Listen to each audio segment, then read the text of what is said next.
Congestion and flow control in wireless sensor networks. A wireless sensor network is a network consisting of sensor nodes. These type of nodes are able to detect physical phenomena like temperature, pressure, motion, etc. Data gets transmitted in a multi-hop manner from the source to the sink via the intermediate nodes. The source is a node that detects the physical phenomena and it sends the data to the sink where further processing can take place. Congestion is a decrease in the quality of a network, quality of service of a network when the channel or node carries more data than its capacity. Congestion leads to wastage of communication resources, wastage of energy resources, data packet loss due to packet collision, reduced event detection reliability, and blocking of new connections. Congestion in wireless sensor networks takes place due to several reasons. First, limited buffer size. The buffer size of the nodes in the WSN is very small, so if more number of packets gets transmitted towards the node, the buffer won't be able to handle it and the packets will get dropped. High number and high density of nodes again will lead to more number of packets that the communication channel can handle and thus will lead to congestion. High reporting rate of the source nodes. Faster rate than the communication channel or the node can handle and thus it will lead to packet drops. Many to one nature of the network, many source to a single sink. If packets are transmitted in this manner towards the sink, it will create a funnel-like structure and at the neck of the funnel, that is towards the sink, congestion will take place and packets will get dropped. General steps for congestion control. Congestion detection. It is done by monitoring the buffers and the channel traffic or load. Congestion notification. After detection, the victim node will notify the source of the sink by setting flag bit that a congestion has taken place. Congestion control by dynamically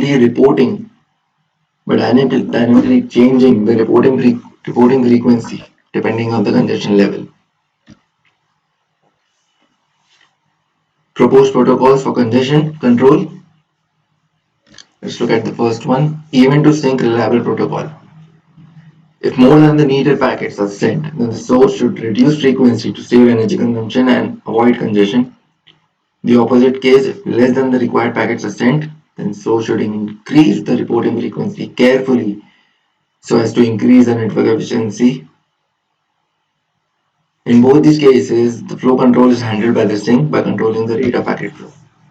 The ESRT considers a small r, that is the observed number of packets sent in a time interval, capital R, desired number of packets sent in a time interval, in the same time interval, reliability indicator eta, that is the ratio of the small r to the capital R.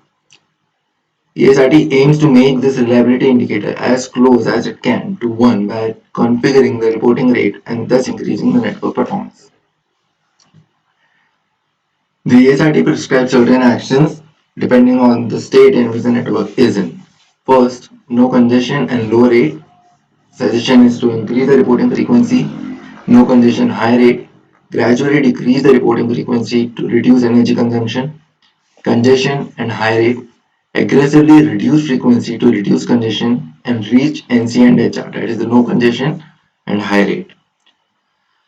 Congestion and low rate.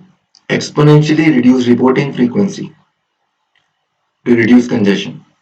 Optimal operation region. If the network is in a condition in which there is no congestion and the rate is neither too high nor too low, the ESRT suggests to let the reporting frequency remain unchanged.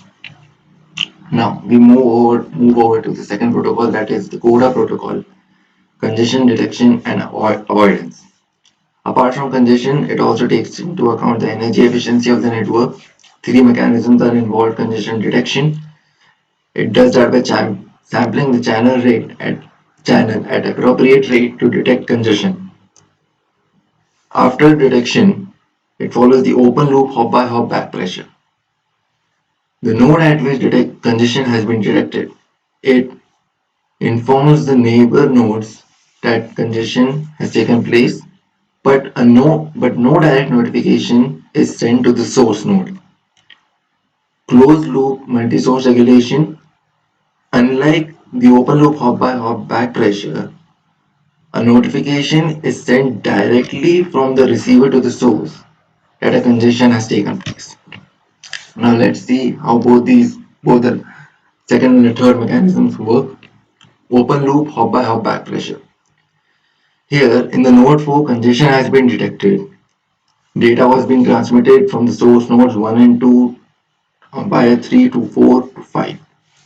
When congestion is detected at node 4, it informs its neighbor, node 3, who in turn informs its two neighbors, 1 and 2, and eventually the sources get to know that congestion has taken place. The second, closed loop multi-source regulation. In this, what happens is, suppose node 1 is sending a packet A to node 2. It gets successfully transmitted and node 2 sends back the acknowledgement for A. But the packet B gets lost and packet C after that gets successfully transmitted to C. Now node 2 will send acknowledgement for packet C but not B. And this not sending of acknowledgement for packet B will implicitly notify node 1 that the packet B got dropped probably due to congestion. Pump slowly, fetch quickly. This is the third protocol.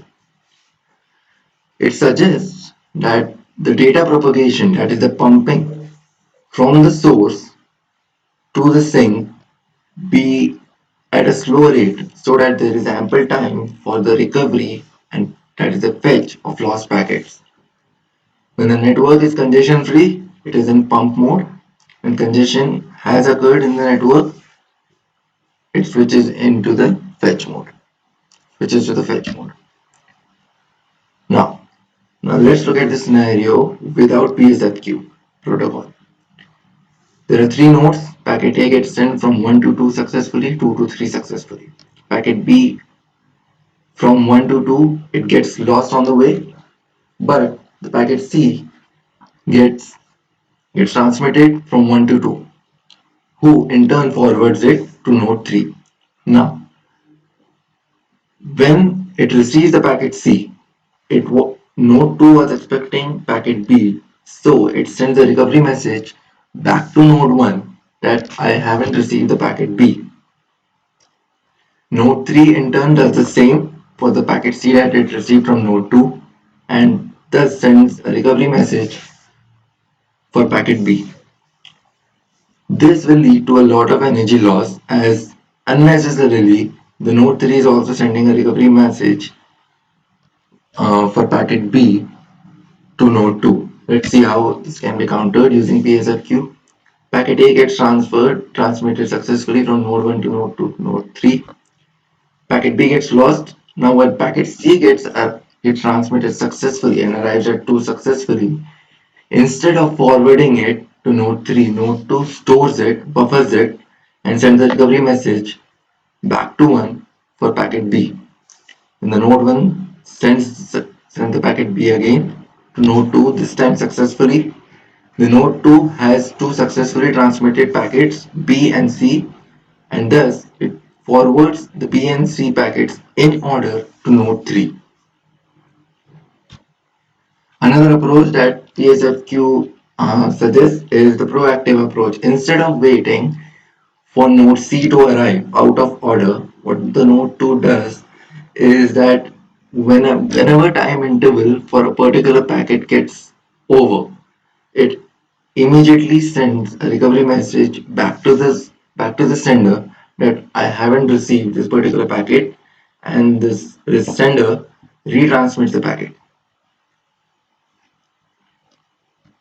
Now, the last protocol is the rate control reliable transfer protocol. How this works? Each node opens a connection with the sink. Sink provides a reporting rate to the connected nodes. The source nodes send data at the given reporting rate. Whenever the sink detects a packet loss, that is a congestion, it assigns a different reporting rate to the source nodes. The end-to-end loss, that is the packet loss recovery, in the RCRT protocol works in the following manner. It involves two acknowledgements that are the cumulative acknowledgement for the successful transmission of the packets that are received in order and the negative acknowledgement for the failed packet transmission. two data structures are involved. Missing list, for example, suppose a packet 2 has, suppose packet 1, 2, 3 are being sent from node 1 to node 3. Packet 1 gets successfully transmitted. Now, packet 2 got lost and packet 3 was received. Now, the missing packet is the packet number 2 and the out of order packet is the packet number 3, which gets temporarily stored in the out of order packet list. End-to-end retransmission. Now, when the packet gets dropped, the sender retransmits the packet towards the sink. It does that by buffering. Whenever it sends the packet to the whenever a source sends a packet to the sink, it also buffers it at its own end so that whenever retransmission is required in case of congestion, it can be done. Now let's see how this works. At the source end, we have the retransmit buffer. At the sink end, we have the missing list, the out of order list, and above that we have the application layer. Suppose packet 1 gets arrived. Packet 1 gets stored in the retransmit buffer, and packet 1 is also sent towards the sink, successfully transmitted, and it goes up to the application layer. Packet 2 arrives, packet 2 gets stored in the retransmit buffer, and packet 2, while it was getting sent to sink, it got dropped due to congestion. Now packet 3 arrives. Packet 3 gets stored in the retransmit buffer, and though it gets successfully transmitted towards the sink, it is stored in the out of order list because sink was expecting packet number 2. Now, apart from that, it also stores the packet number 2 in the missing list that I haven't received, the packet number 2 which I was expecting. The sink sends a cumulative acknowledgement for successful transmission of packet number 1 and negative acknowledgement for packet number 2.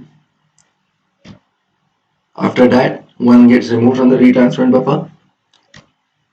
Another 2 has been added into the retransmit buffer as the previous 2 gets successfully transmitted through the sink up to the application layer.